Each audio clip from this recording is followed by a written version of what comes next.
Hi guys, welcome to my kitchen. Today I'm making creamy beef and mac soup in the pressure cooker. Alright, I'm starting out in my pressure cooker. I have it set on sear saute and it's hot. I'm going to put in about 2 pounds of ground beef. You could use less, this is what I happen to have on hand. I'm going to break this up quick.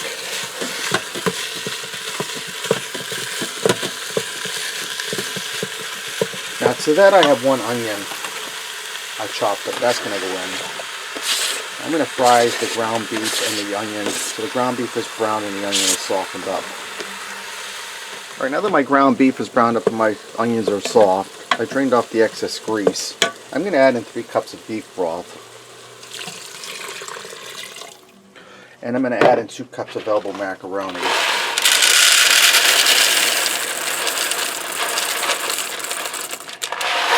Even though this is 16 ounces of elbow macaroni, you would think it would be 2 cups in there. There's still some left, and here's 2 cups. That's why you want to measure it out. And I'm just going to go in here with my spoon and get this elbow macaroni and stick into the cup out. If I would have dumped that whole box in there without measuring, it would be too much pasta, and we wouldn't have enough. We wouldn't have soup. We just have flavored pasta. All right, there we go. Get that last guy out of there. I'm going to give that a stir.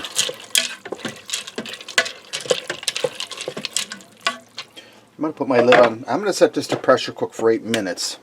After my 8 minutes are up, I'll do a quick release of the pressure. Alright, now that my soup is done pressure cooking, and it don't look like soup right now because that macaroni drank up a lot of that beef broth, but we're not done yet. I'm going to add in 2 cups of milk, and I'm going to pour this in slowly because the milk is cold.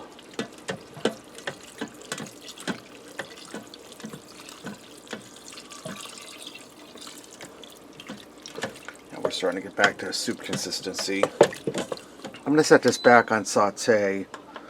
That way there we can warm that milk up. Which the ground beef and the pasta will do a good job of that, but just to make sure. Now I have 2 cups of shredded cheddar cheese. I shredded this myself so it melts easier in here. I'm going to add this in slowly and start to melt it in there.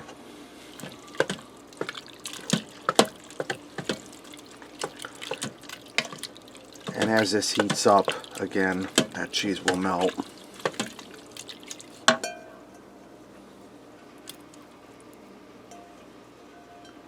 Just want to get your cheese mixed well in there.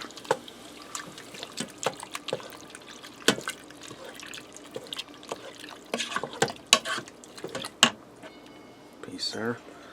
Now the last little bit of cheese.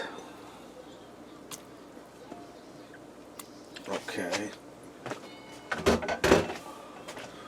Stir that in.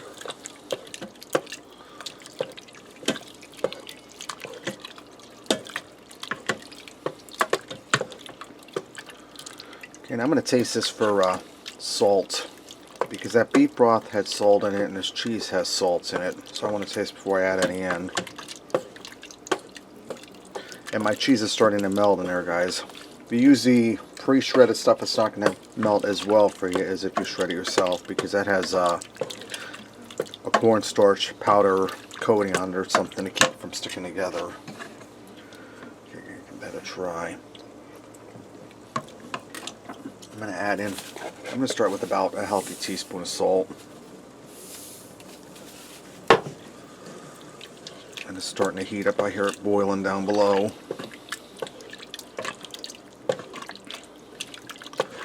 Alright, let me give that a taste. That's good right there. I'm going to add a little bit of pepper. Now if you don't want to see pepper in it, you can use white pepper. But I'm not that fussy. I'm going for about a half a teaspoon of pepper. Alright, now lastly I'm going to add in some fresh parsley. You can also use dried parsley. I like to use fresh. I'm going for probably about 2 tablespoons. I'm going to stir that in. This is ready to go, guys. Let's go ahead and dish up a bowl and see what we got. Alright, let me get in here and give this a try. Now if you like yours a little thicker, you could thicken this up with a little bit of cornstarch slurry, but it's fine just like this. Get a little more pasta in there. Creamy, cheesy, pasta's tender. Get that beef flavor from the ground beef and that beef broth. Guys, really easy, really delicious, perfect for this colder weather that's coming. Creamy beef and mac soup in a pressure cooker. Thanks for watching and supporting me. Remember, love what you eat and eat what you love.